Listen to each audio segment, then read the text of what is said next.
The senator from Virginia. Mr. President, thank you so much. I rise to follow my colleague from North Carolina and with Senator Collins, the senator from Maine, on the floor.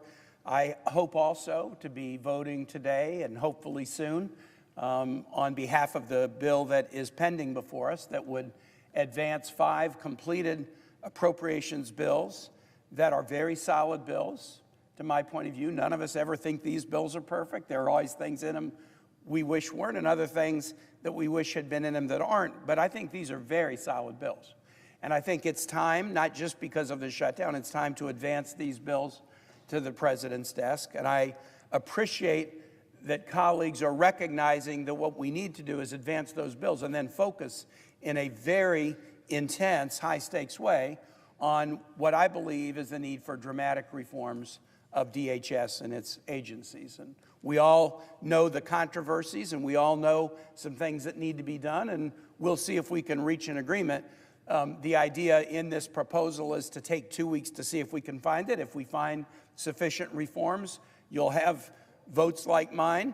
If we do not find sufficient reforms, that my vote will not go for the ultimate bill. But in 2 weeks, we'll be able to know whether we can provide significant reforms that would curb the abuses that we're seeing and that people all around the world are seeing to our discredit. I was inspired to speak when I heard about the Graham amendments. Now, as I stand here, I've not seen the filed amendments or their texts, and I'm not yet sure whether, in fact, there will be a vote on the amendments that my colleague from South Carolina has described. However, I want to explain why I think both of these amendments would be a very bad idea. And maybe in explaining that, I might be able to convince colleagues not even to vote on them. But if we do have votes, I'm going to be voting no on both and encouraging my colleagues to do the same. Let me tackle the first issue raised by Senator Graham, proposing to offer an amendment that would create some cause of action against, quote, sanctuary cities. I have 2 very serious concerns about the proposal as he has described it on the floor and as I've read about it. The first is, what is a sanctuary city? Is a sanctuary city or community a city that just says we're a sanctuary city? Is that enough? What if a city doesn't say they're a sanctuary city, but they refuse to enter into a 237G agreement with DHS? What must the city do or not do to be labeled a sanctuary city? If we're going to have a cause of action that would impose damages that would have to be paid by, not the city, it all comes from local taxpayers. It would have to be paid by local taxpayers. You have to have a real clear definition of what a sanctuary city is. And I'm very, very worried about any amendment that would try to punish sanctuary cities for 2 reasons. First, the administration does not know what a sanctuary city is, the Trump administration. And why do I say that? I say it because of actions earlier this year. In May of 2025, last year, in May of 2025, the Trump administration, through the DHS, listed sanctuary cities in each state. They put out a massive list. Now, I didn't pay attention to 49 states list, but I paid a lot of attention to the Virginia list. And let me tell you who was on the Virginia list. There were 20 counties and 13 cities. Virginia has 134 cities and counties. So the Trump administration said 20 counties were sanctuary counties and 13 cities were sanctuary cities. But when we looked at the list, it was comical. It was like Stephen Colbert or somebody had written this list. One of the counties listed was Martinsville County. That's not a county in Virginia. One of the cities that was listed was Tazewell. But wait, that's not a city in Virginia. There is a town of Tazewell that has 4,000. There's a county of Tazewell that has 40,000. It's not clear whether Tazewell City was meant to refer to either or both of those communities. The list of 33 was rife with not only errors, but misspellings. But my favorite one was this. One of the cities listed as a sanctuary city in Virginia, Duffield, Virginia. Duffield, Virginia, in the heart of Appalachia, 0.6 square miles, population 73, in the heart of Appalachia, sanctuary city. Well, I don't know, maybe Duffield is a hotbed of like immigrants or something. I went to the census data, the 2020 census data, the 73 people that live in that 0.6 square mile town, 100% Caucasian. It's not a hotbed of immigrants. It's not a sanctuary city, and yet the Trump administration listed them. And this was news all over Virginia. The list got published everywhere. Duffield is a sanctuary city. If the mistakes were made on this list about Virginia, I know they were made about other communities as well. And to its credit, the Trump administration in August put out a new list of sanctuary cities in Virginia. And instead of the 33 that was on the list in May, now there were 0 sanctuary cities. Just 2 months later, 0 sanctuary cities. Clearly, that initial list was prepared by someone who didn't know anything about Virginia, anything about sanctuary cities. I suspect it was AI, and I can't decide whether AI stands for artificial intelligence or artificial ignorance, but it included many communities that definitely are not sanctuary cities. And I've only given you the most egregious errors. If you look at the others that were on that initial list, none of them have ever passed sanctuary city legislation. None of them have refused to cooperate with immigration officials in doing their job. So the first thing about a bill, or an amendment, that would impose a cause of action against sanctuary cities is, how could we trust that it would be applied fairly when the administration can't even figure out what a sanctuary city is? Here's the second reason I would oppose this amendment and urge my colleagues to do the same, should it be offered for a vote. What about local elections?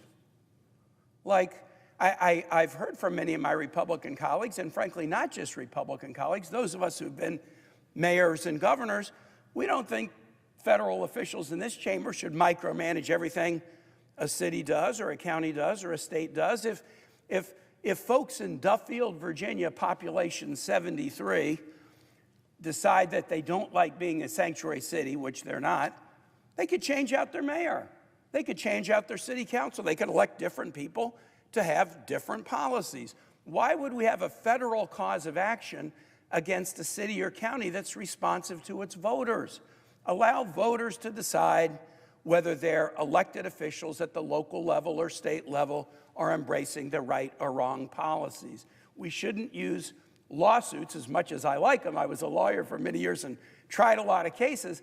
We shouldn't use lawsuits against localities that have the power to elect their own officials to embrace policies and kick out officials if they're embracing the wrong policies. So on Senator Graham's first proposed amendment, a cause of action against sanctuary cities, we can't even really trust that this definition will be worked out right, as evidenced by the problems that the administration has had. And let's let local and state governments govern themselves and the voters kick out people if they're embracing the wrong policies. Let me talk about the Second Amendment, which I also think would be a very bad idea. We squirreled away in a bill that passed out here in November a very unusual provision giving a cause of action for various senators to sue if they felt like they had been unjustly targeted by an investigation connected to what happened in this Capitol on January 6th. Very unusual to create a cause of action for such a limited number of people. And most of us were unaware it was in the fine print of the deal and only found out later to our surprise and chagrin. The House, to their credit, kicked that provision out. Not smart. It should stay out. Senator Graham is now proposing an amendment, and I'm at least gratified that he's not proposing an amendment that just gives like a special, easy pass lane for senators to bring lawsuits. He's proposing an amendment that would allow more generally individuals who had been subject to that January 6th investigation to bring a lawsuit. But let's just hold on for a minute. We're going to create a federal cause of action to allow people who felt they were unjustly targeted by the January 6th investigation to bring a damages lawsuit against the U.S. government. What about somebody who's shot in the back 10 times by an ICE agent? Like, shouldn't that person be able to bring a cause of action against the federal government? That person can't. Not only because the person is dead, Mr. Preddy, but because federal law does not allow that lawsuit. The family of that individual cannot bring a wrongful death action against the United States because of sovereign immunity doctrines. What about somebody manhandled or beaten by an ICE agent or a federal prison guard? Or what about somebody who is mistreated by somebody in a TSA line, a TSA employee? I mean, shouldn't there be a cause of action against a federal employee who abuses somebody in another way? But there isn't.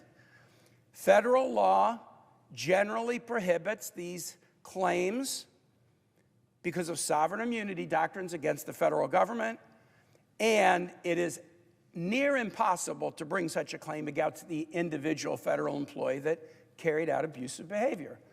So the proposal that Senator Graham is making is to say individuals who were targeted in an investigation about an attack on this Capitol to overturn the peaceful transfer of power will be given a unique status in American law and be able to file lawsuits against the federal government or against federal officials in a way that no one else can, even people who have been grievously injured or even killed by the actions of federal employees. We should not elevate people's concerns about the January 6th prosecution and give them a special status in American law above those who have suffered grievous physical injury and even been murdered. We shouldn't. Now, Senator Graham is a good lawyer, tried many a case.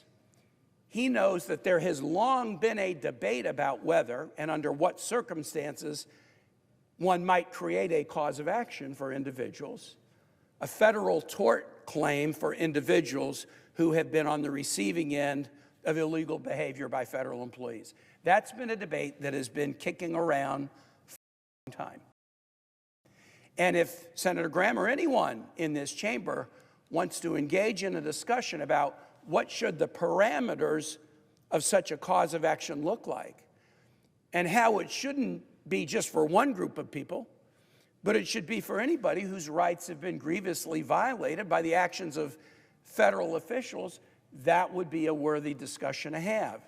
It has some challenges to it. It's not an easy discussion, but it's one that's been going on for a long time, and it would be a worthy discussion to have. But for God's sake, especially in the aftermath of these horrific killings of these civilians in Minneapolis who don't have any ability to seek compensation from the federal government for their losses of life, let's not create a cause of action for a certain group of people who were investigated over their role in the January 6, 2021 effort to overturn the peaceful transfer of power in this country. It is my hope that these amendments will not be called up for a vote. If they are, I will strongly oppose them and encourage my colleagues to do the same so that we can move forward on passing the appropriations bills and then getting into a focused discussion about DHS reform. Thank you, Mr. Chair, and I yield the floor.